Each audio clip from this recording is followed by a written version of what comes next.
Good evening. With a long weekend upon us, communities are busy preparing for Canada Day parties on Monday. But one town celebrated a bit early. Vermilion held their annual Multiculturalism in Canada Day celebrations yesterday. Bart Pediasic reports. From bouncy castles to barbecues, there was something for everyone. Hundreds of people filled downtown Vermilion as the spirit of Canadian pride was alive throughout the whole town. This was Corey Raw's second time at the event. He says he wouldn't miss it for the world. I think it's a good opportunity for the whole community to come together as a whole. It's a lot of fun for all the kids, especially the kids get like face painted and stuff like that. But it wasn't just a chance to meet neighbors and have some fun. A lot of vendors raised money for various area charities, including the Canadian Red Cross. And it was a great turnout, according to some locals we spoke to. I think it just shows our heritage together.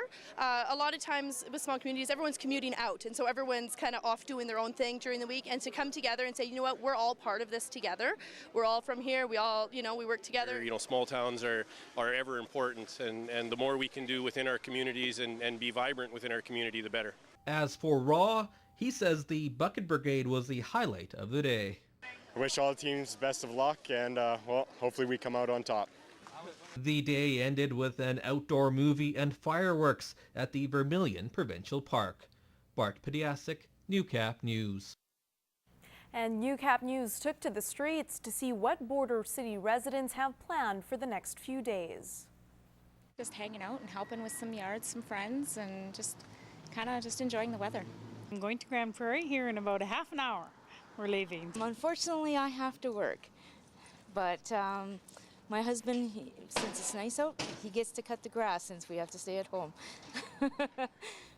Festivities are planned for Monday at Bud Miller Park from 1 p.m. to 6 p.m. Balloon artists, bouncy castles, hot air balloon rides, and various sport tournaments will be happening.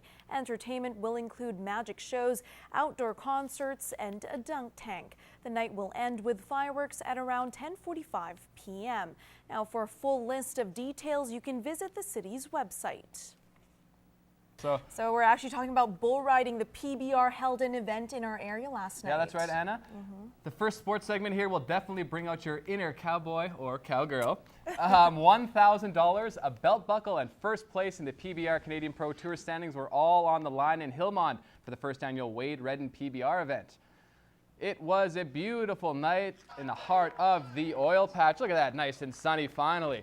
Yellowgrass Saskatchewan product Aaron Roy had a solid first outing in the Shortco on a bull named Bag of Hammers. He would hang on for the full 8 seconds, vaulting Roy into first place with an 84.5. The PBR Tour leader Zane Lambert now riding Bucking Fantastic. His first ever ride on this bull, and Lambert hangs on in tough to score an 85.5 for a 170.5 total and the overall lead. With one rider to go, the leader, Josh Burks from New South Wales, just needs to hang on for the full 8, and the belt buckle and the tour lead are his, but he gets bucked off, meaning Lambert puts some space between Roy and Burks in the standings, along with capturing the first Redden PBR Challenge title. Impressive for the Westburn, Manitoba native. It's not really competing against them as much as it's competing against myself and riding my bulls I get on and not letting them take advantage of it and get a jump on me. So as long as I keep riding my bulls, they're not going to catch me too fast. He was one of the best bulls in Canada, and I went at him with everything I had, and I got him rode today. So I guess that's kind of cool. I got to be the first guy to ever ride that bull, so it's kind of something we go for. That's why we ride bulls, is to ride the rank ones. Day 2 of the CPCA event in Onion Lake went last night, and the track was definitely quicker than day 1. Not a single driver posted a time under 120 on Thursday. Last night, the top 10 times were all under the 120 mark. Wayne Knight posted the top time on Thursday and looking to keep rolling on Friday night, and he is going to get a very good start off the barrels in heat number 7. That allows him to grab the inside track on Chris Mole, heading into the first turn, giving him the big advantage. Now, going into turn number 3, Knight has a wagon lead on Mole. Final turn coming up, the home stretch. Knight still leading. A little bit of pressure from the back end, but he's got a pretty good lead. He is going to hang on for the win in Heat 7, posting a 118 28.49. So looking pretty good after the first time on Thursday. Very good time on second day so far. Now, on to the last heat where all the big names are. BJ Carey comes into this one sitting second after day one, so he's looking for a first place. And Carey comes flying out of the barrels in this one. He grabs the early lead with Brian Laboucaine right behind him. Very quick outfit for Carey on this one. One of his right leaders known for the hard turning, and here it's very beneficial. So Carey out in front. Now heading into the third turn, Carey even increases the lead more. He is well out in front coming into turn number 3. But Laboucaine starts to pick it up a little bit. He starts getting the horses going.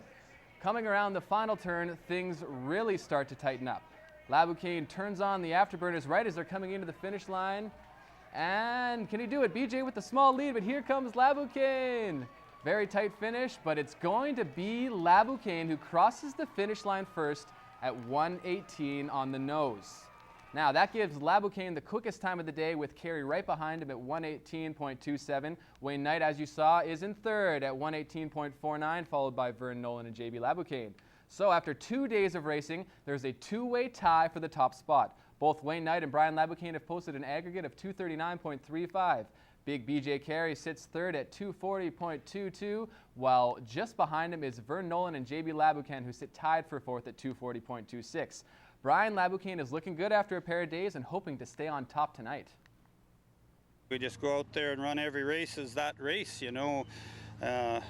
You got to stay clean, is a big thing to begin with. And, and try to, hopefully the horses will keep running and running hard. And I've got 2 outfits. I run one last night and a different one tonight. So both outfits turn and run. So I'm pretty, happy about how our outfits are coming together. And the races for day 3 get underway in just a few minutes. Then the top 3 drivers based on the 3-day aggregate will advance to the $25,000 Dash for Cash on Championship Sunday. Well, people are swinging the big stick out in Kitscotta this weekend with their eyes on a trip to Las Vegas. On Friday, competitors tried to outdrive each other to qualify for a spot in the RE/MAX World Long Drive Championship in Mesquite, Nevada. The 12 longest drives from Friday and the 12 longest from this afternoon will then compete in regionals tomorrow, with the top 2 earning a trip to the desert. There's also 1 spot available for the top senior qualifier. We had 2 guys yesterday that were 395, and then it was 394, 386. And tomorrow's going to even be bigger. Tomorrow they're going to be 400 balls for sure. It'll be the top 2 guys will be hitting over 400. Kitscotta is the first of just 3 chances to qualify in Western Canada. They will be in event in Grand Prairie next weekend and then Vancouver the weekend after that.